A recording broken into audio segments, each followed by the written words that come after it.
People in large cities already know that it's crowded out there. Traffic on the roads, long waits in emergency rooms, and overcrowded schools. Now imagine the U.S. population soaring in the next few decades by 100, even 200 million.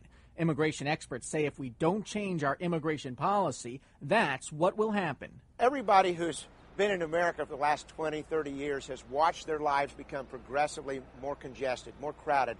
They've seen their individual liberties reduced, more regimentation, more regulation.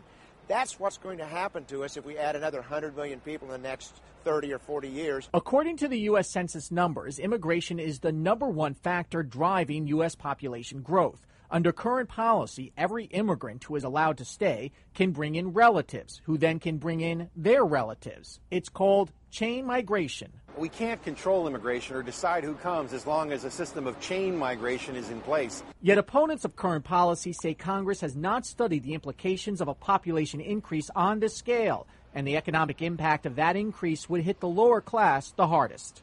About 30% of all immigrants have not completed high school. The corresponding figure for natives is about 10%. So the big increase in the supply of workers is at the bottom end, and it's basic economics. You increase the supply of something, you reduce its price. And the price of workers is wages.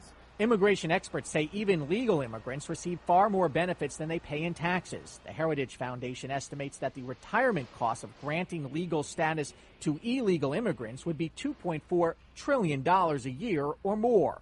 Over the last 20 years, the United States has imported around 12 million high school dropouts from abroad.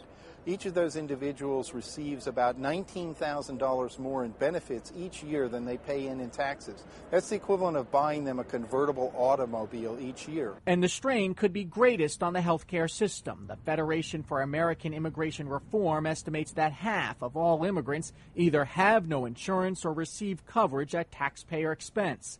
Critics of the current U.S. policy say the country isn't getting any larger, and the room to grow is running out.